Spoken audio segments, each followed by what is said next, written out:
Bonjour tout le monde, j'espère que vous allez bien. On se retrouve aujourd'hui pour le 4e jour de mon défi à tout petit budget. Donc avec 1 euro par repas et par personne.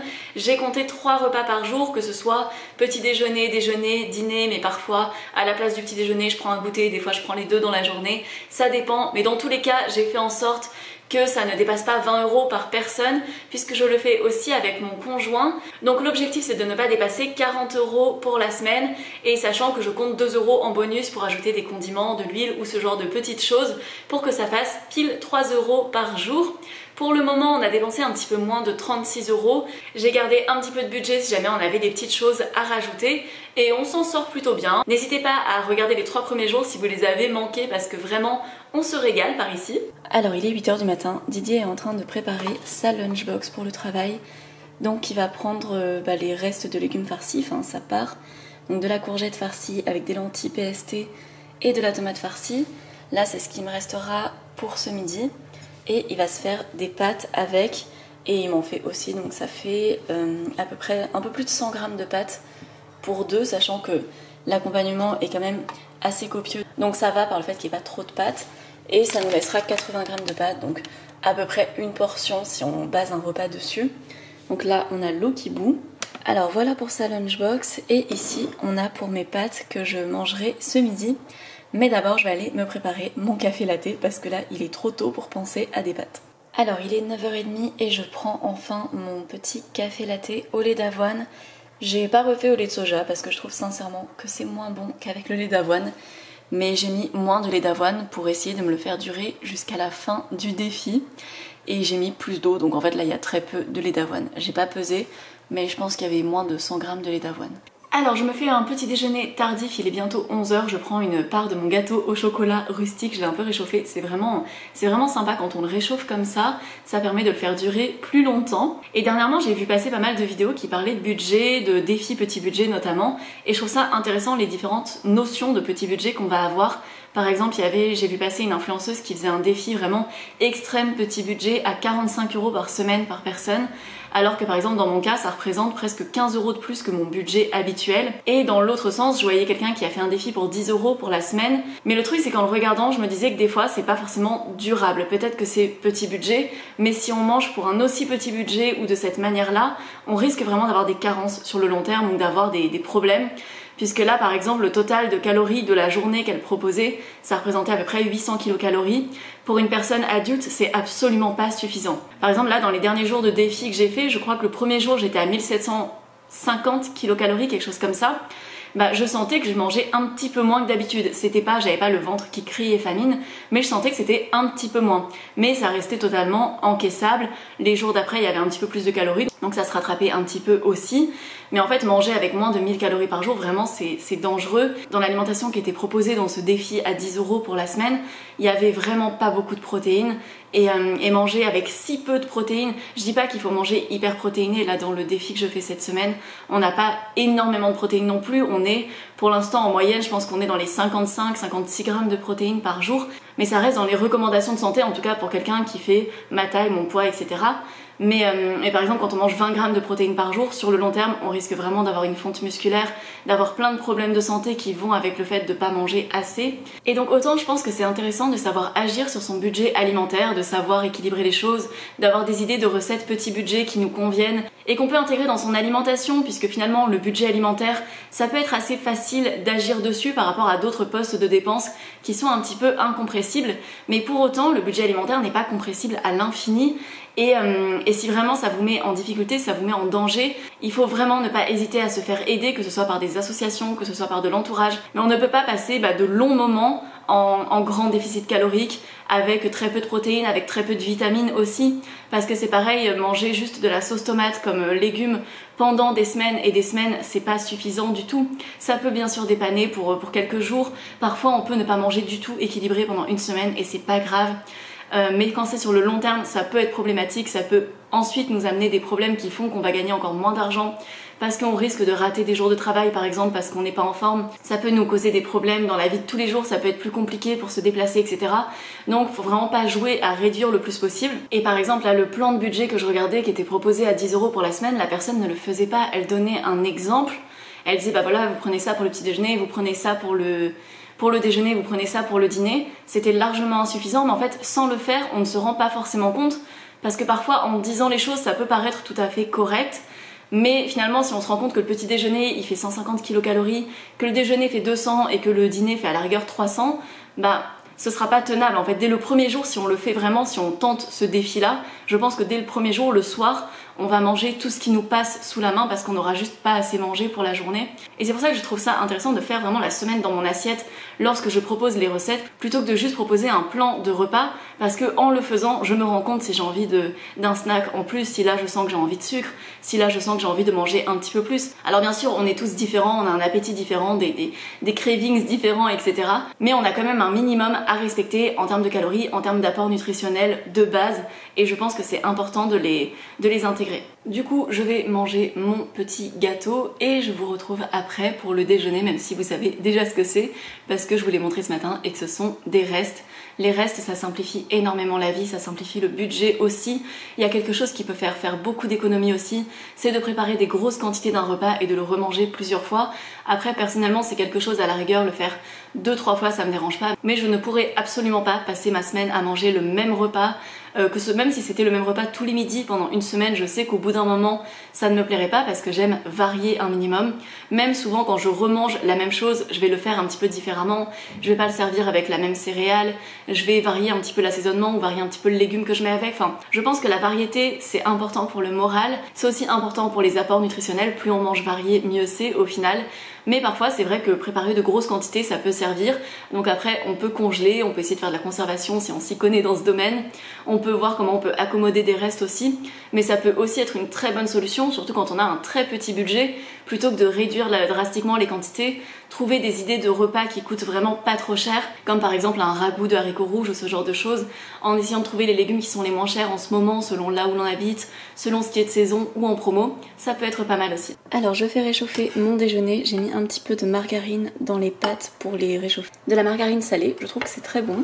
Et je vais mettre mes légumes farcis au micro-ondes. Alors il est bientôt 19h, au niveau du goûter j'ai repris 2 petits morceaux de gâteau au chocolat que j'ai réchauffé au micro-ondes et c'était super bon. J'avais prévu de me faire un smoothie à la banane puis j'ai oublié, donc ce sera pour demain. Sinon j'avais missionné Didier de regarder si jamais il y avait du tofu à proximité de son travail. Malheureusement il était en rupture de stock, ça vraiment c'est le truc pas pratique. À la fois, quand je parle du tofu, je parle de celui de magasin asiatique, c'est vraiment celui qui s'intègre dans les défis. Le tofu de magasin bio, tout de suite, il est un peu plus cher, on peut très bien l'intégrer, ça reste petit budget, mais honnêtement, je ne le trouve pas aussi bon, et surtout, il n'est pas aussi bon marché que le tofu de magasin asiatique. Donc on va faire sans tofu. C'est assez ironique parce que je viens juste de recevoir un commentaire qui me disait que ce serait intéressant de faire un défi à la fois ultra petit budget et sans tofu, puisque c'est vrai que autant je mange pas forcément du tofu chaque semaine, mais pour autant quand je fais des défis petit budget, c'est vrai que le tofu il a particulièrement sa place parce que c'est pas cher, c'est une source de protéines de très bonne qualité, c'est facile à cuisiner et on a besoin de choses faciles à cuisiner quand on mange avec un petit budget parce que c'est pratique d'avoir un truc qu'on peut faire poêler très rapidement, etc.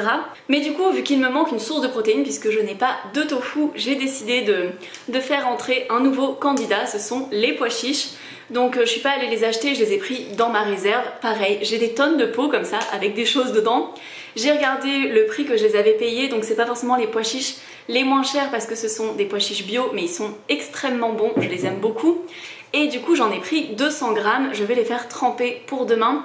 Puisque le désavantage on va dire avec les légumineuses par rapport au tofu, c'est que là je voulais faire un plat ce soir avec le tofu, un plat que je vous ai montré récemment sur Instagram et vous avez été tellement nombreux à me demander la recette. Mais du coup je le ferai avec des pois chiches, vous verrez ça demain. Ça vous rappellera un petit peu une recette que j'ai postée récemment qui vous a pas mal plu. Et pour vous donner un petit indice, ce sera pas un curry de pois chiches, mais ce sera pas très loin. Je vais intégrer dans notre budget une brique de lait de coco. Pareil, c'est du lait de coco bio, c'est pas forcément le plus économique, mais pour autant il y en a une très grosse quantité. Donc avec cette quantité de lait de coco, ça me permettra de faire 2 repas pour 2.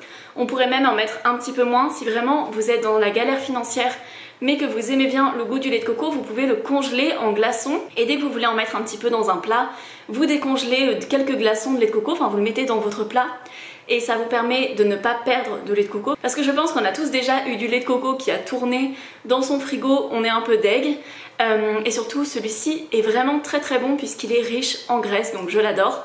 Je l'intègre dans le défi, du coup je vous mettrai les prix précis mais il me semble que ça revient à 1,16 € pour les 200 g de pois chiches. Pour le coup c'est plus économique que le tofu, mais avec le tofu j'en aurais eu un peu plus aussi, donc bon voilà, ça se compense. Le lait de coco il y en a pour 1,42 € il me semble pour ma boîte de 400 ml. Et voilà, je vais intégrer ça et ça me permettra de faire 2 repas, mais du coup pas ce soir. Je mets à tremper mes pois chiches dans un petit récipient comme ça. C'est vraiment le désavantage on va dire avec les légumineuses, c'est qu'il faut les faire tremper avant, mais en même temps avec les légumineuses sèches je veux dire, mais en même temps ça permet que ce soit tellement plus économique. Donc c'est juste un peu plus d'organisation. C'est clair que des fois on n'a pas forcément la charge mentale pour, mais dès qu'on peut, ça fait tellement économiser. On peut aussi les cuire en grosse quantité, là j'ai fait 200 g, mais on peut se préparer 600 g ou 1 kg de pois chiches. Si on a un gros faitout par exemple, et après on le congèle, ça se congèle très très bien, ça peut permettre d'avoir des portions déjà congelées. Du coup on était à un petit peu moins de 36 € jusqu'à maintenant. Avec les pois chiches et le lait de coco, on passe à 38 € et des poussières, peut-être 38,50 €, enfin je sais pas exactement mais ce sera affiché à l'écran. Et dans tous les cas ce sera récapitulé à la fin dans un tableau comme ça, vous aurez les menus, vous aurez la liste de courses précise, etc. Mais voilà, au niveau du budget, ça fait que potentiellement avec les 1 € et quelques qu'il reste, je peux peut-être aller acheter quelque chose si j'en ai besoin à un moment, ou pourquoi pas un petit luxe. Et pour le dîner, je vais préparer un gratin pommes de terre brocoli en mettant un petit peu de crème de soja, mais je vais pas tout mettre. Là la brique j'en ai utilisé peut-être un quart je dirais. Je vais essayer d'utiliser la moitié et d'en garder un petit peu parce qu'il y a une recette dans laquelle j'en aurai besoin. Je vais mettre un oignon. Pour le brocoli j'ai pris 400 g puisque ça va me servir aussi pour idéalement un reste pour demain midi s'il en reste. Et je vais mettre un petit peu de lait de soja dedans pour amener un petit complément en protéines, puisque là on n'a pas vraiment de source majeure de protéines dans ce repas. Donc c'est pas grave du tout quand c'est occasionnel, mais c'est bien de compléter. Par exemple j'aurais pu mettre de la levure maltée aussi, là ça rentre pas dans mon budget, mais de la levure maltée ça vient compléter un petit peu. Parfois on peut mettre du tofu soyeux aussi. On peut faire un appareil à base de pois chiches aussi, on peut faire une espèce de crème de pois chiches, enfin voilà, il y a plein de choses faisables pour enrichir un gratin. Après étant donné que ce midi on avait quand même de bonnes proportions de protéines, le fait qu'il y ait un petit peu de lait de soja, etc., bah, ça viendra compenser un petit peu pour ce repas. Alors j'ai coupé mes pommes de terre et je les mets dans de l'eau, je fais un départ à froid. C'est quelque chose que j'ai toujours fait même quand je travaillais en cuisine avec les pommes de terre, je trouve que ça évite vraiment de galérer à les mettre dans l'eau, de risquer des éclaboussures, et notamment quand on travaille sur des gros volumes de pommes de terre, ça peut être très pratique de les faire partir à l'eau froide et ça marche très bien. Et dans tous les cas, moi je ne mesure jamais le temps pour les pommes de terre, je viens de temps en temps piquer avec la pointe d'un couteau pour voir si c'est prêt ou non. Je fais partir mes brocolis à froid également, et là il faut faire attention à ce qu'ils soient pas trop cuits, surtout avec les brocolis surgelés, parfois on passe très vite de l'état très solide à l'état bouilli, donc il faut faire attention. Très rapidement, les brocolis sont suffisamment cuits pour pouvoir être découpés, je les laisse un peu refroidir, comme ça je me brûle pas les mains, et là j'ai du temps vu que les pommes de terre sont encore en train de faire leur petite vie. Et après je viendrai couper le brocoli, je pense en 3 morceaux dans la longueur comme ça, pour faire des espèces de tranches mais un petit peu épaisses. Avec tout ça j'allais oublier mon oignon, mais là je viens le faire revenir rapidement dans un petit peu d'huile. Et je me suis dit que pour le dessert, vu que la mangue est absolument mûre à point, on allait se faire le petit plaisir de se manger ce fruit de luxe. Bon, il a pas coûté si cher que ça, elle a coûté 1,69 €, mais clairement pour 1,69 € on pouvait prendre plus de 1 kg de pâtes par exemple. Mais ça fait du bien aussi. Là je suis en train d'enlever ce qu'il y a sur le noyau et elle est hyper bonne, vraiment elle est délicieuse. Ça fait tellement de bien, surtout qu'aujourd'hui on n'a pas encore mangé de fruits il me semble. Donc vraiment ça fait plaisir, surtout un fruit comme une mangue. Moi je crois que c'est un de mes fruits préférés, la mangue, avec l'ananas, avec le kiwi gold et les fraises. Je pense qu'on est sur mes préférés. Et vraiment là je suis trop contente, elle est trop bonne. On aurait pu faire un pokéball avec l'avocat, avec le riz à sushi, Si j'avais eu du tofu ou alors en mettant du sétan dessus, j'aurais pu faire un petit pokéball avec des carottes râpées, etc. Mais c'était pas au programme, c'était pas au menu. On va se faire plaisir avec le fruit en dessert et vraiment c'est trop bon. Là je suis en train de préparer ça toujours pendant que je cuisine. Les oignons ont terminé de cuire ici, ils sont devenus translucides. Les pommes de terre, je vais vérifier où elles en sont. Et les brocolis, je les ai mis là pour le moment. Alors, tout est cuit. Je vais juste attendre que ça refroidisse bien pour les pommes de terre. Je les ai passées un petit peu sous l'eau froide. Mais on a un petit peu de temps, donc je vais les laisser refroidir tranquillement pour pouvoir les couper sans me brûler. On aurait pu aussi, dès le début, faire bouillir des tranches de pommes de terre. J'ai pas suivi de recette en particulier. Je crois même pas avoir déjà fait du gratin brocoli pommes de terre. Mais je suis à peu près sûre que ça va bien ensemble et j'improvise au fur et à mesure. Alors j'ai préparé un espèce de mélange de crème avec un fond de crème de soja. Je pense que j'ai mis à peu près 100 ml de crème de soja. J'ai dû mettre à peu près 200 ml de lait de soja non sucré. J'ai mis du sel, de l'ail en poudre, du poivre. Et idéalement j'aurais ajouté évidemment de la levure maltée ou du fromage végétal ou éventuellement un petit peu de maïzena, mais là j'en ai plus. Je vais ajouter de la muscade parce que c'est toujours bon. Hop. Et ce sera peut-être un peu liquide, mais au moins on aura un petit peu de protéines avec le lait de soja. Et maintenant je vais venir couper tout ça en petites tranches, enfin petites, plus ou moins petites. Et je vais venir les dispatcher dans mon plat et je recouvrirai de sauce ensuite, enfin de l'appareil. Et on enfourne tout ça, vu que tout est déjà à peu près cuit, je vais le mettre juste pour 15 minutes, histoire que ça dore un petit peu. Ça va pas forcément gratiner parce qu'il n'y a pas de quoi gratiner au-dessus, mais en tout cas pour que les pommes de terre, etc. s'imbibent bien de l'appareil.